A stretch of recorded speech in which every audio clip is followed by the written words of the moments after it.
দেখুন এই আরজিকর কাণ্ডে এই নান্টু ঘোষ ওরফে নির্মল ঘোষের বিরুদ্ধে পদে পদে কি মারাত্মক অভিযোগ উঠেছে 2024 সালে দিনের পর দিন এই অনুষ্ঠানে আপনাদের দেখিয়েছি। তেমনি প্রতিদিন প্রতি মুহূর্তে তৎকালীন শাসক দল তৃণমূল কংগ্রেস এবং তৃণমূলের সরকার কিভাবে এই নির্মল ঘোষেদের সাম্রাজ্যকে সমর্থন, প্রশ্রয় এবং নিজেদের আশীর্বাদে পরিপুষ্ট করেছিল, এটা পানিহাটির মানুষ নিজেদের চোখে দেখেছেন। দুটো ছবি একদম পাশাপাশি রাখুন।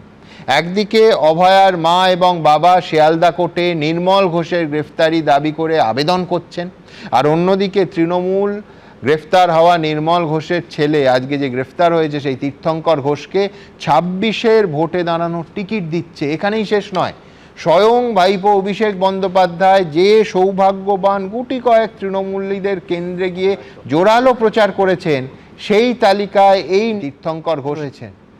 2026-এর 19শে এপ্রিল অভিষেক কি বলেছিলেন দেখে নি একবার।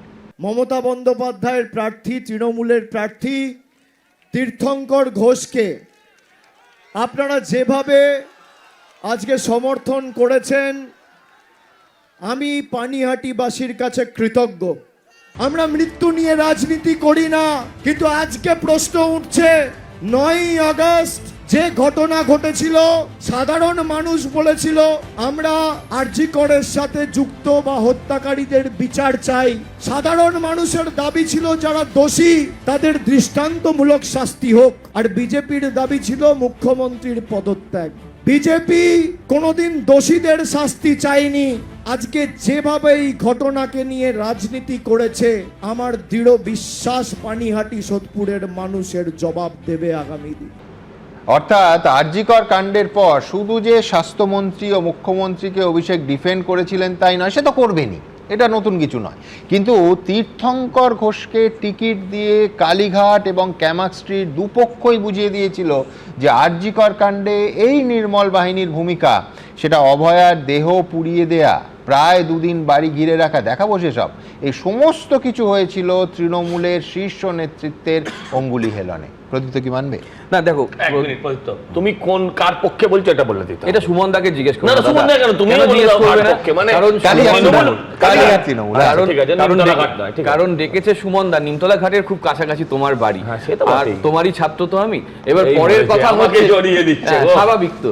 আমার পরের কথা যেটা, সেটা হচ্ছে দেখো, আমি আবারও বলছি যে তৃণমূলের ভুলভ্রান্তি আছে বা নেই সেটা নিয়ে একটা বিস্তারিত চর্চা দীর্ঘদিন ভাবে আলোচনা হয়েছে, দীর্ঘদিন, এবং গত যুক্তিতর্কে, আগের যুক্তিতর্কে কুণালদার যে বক্তব্য সেটাকে আমি বারবার সমর্থন করে এসেছি, আজও করছি।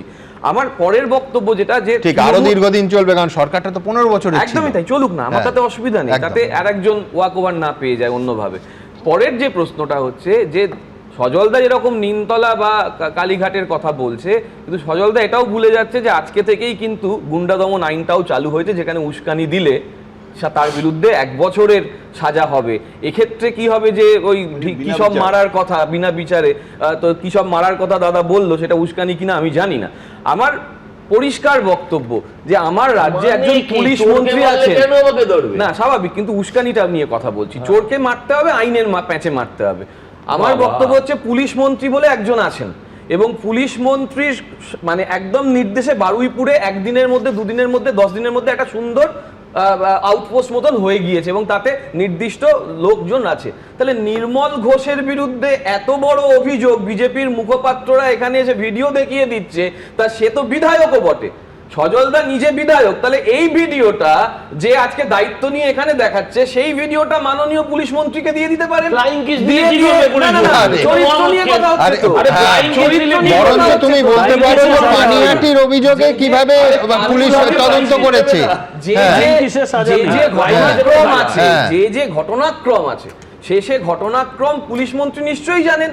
তাহলে কোন পুলিশের এত দম আছে যে এখনো আড়াল করছে? সজলদা নিজে বলছে পরের কথা এটা বলতে গিয়ে যে আমার ওরা বোধহয় টাকার বকরা নিয়েছিল বা কিছু বেটে খেয়েছিল। তাহলে আজকে মেনে নিতে হচ্ছে তারাও আড়াল হচ্ছে পুলিশ মন্ত্রী, আড়াল হচ্ছে কি? দাদা আমি তোমার সঙ্গে আড়াল করার চেষ্টা করছি,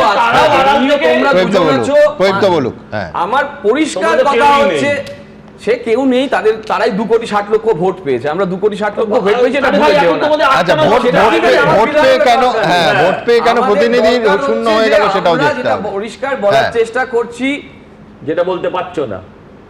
তোমার মতন ডিস্টার্ব করি না, যেমন হ্যাঁ, ভোট বলো। চুরি করে জিতে এসছো এই তোমরা, বলে, আবার বলে সেরকম ভোট চুরি ডিস্টার্বটাও করেছি, এখানে চিন্তা করো। টাইম চুরি করে নিচ্ছ। চিন্তা করো। আর বিধায়ক তো হ্যাঁ। 10 মিনিটের জায়গায় 7 মিনিট পাচ্ছ তো।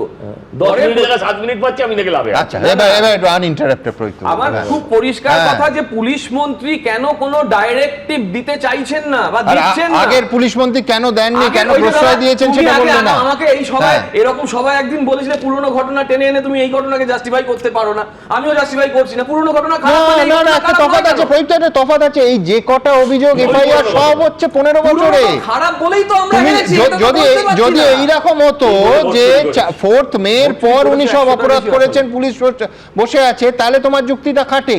ইনি তো সবটা করেছেন 15 বছরে সরকারের প্রশাসনিক সুবিধাটুকু নিয়ে সেটা এবং ব্যর্থতা প্রশ্রয় বলেই তো আশীর্বাদে। আজকের দিনে আলোচনাটা বকরা চলছে। বকরা কোথায় গেছে আমরা জানি না, এবং নিশ্চয়ই সেই অনেক উপরে বকরার গেছে। হিসাবটা দেওয়ার জন্য যে পুলিশের কথা দাদা এখানে অনতিবিলম্বে বলে দিলেন, তাহলে দাদা সেই হিসাবগুলো ওখানে দিয়ে দিতেই তো পারতেন, তাহলে তো কোনো বিতর্ক থাকতো না। অপেক্ষা যে করো। অপেক্ষা তো করছি আমরা। হ্যাঁ। আমরা দেখলাম আচ্ছা, তীর্থঙ্কর প্রদীপ্ত, ঘোষ জেলে চলে গেল। হ্যাঁ, প্রদীপ্ত, বাপ এই- যাবে। এই অনুষ্ঠানটা কি জন্য হচ্ছে? তীর্থঙ্কর ঘোষ জেলে গেছে বলে?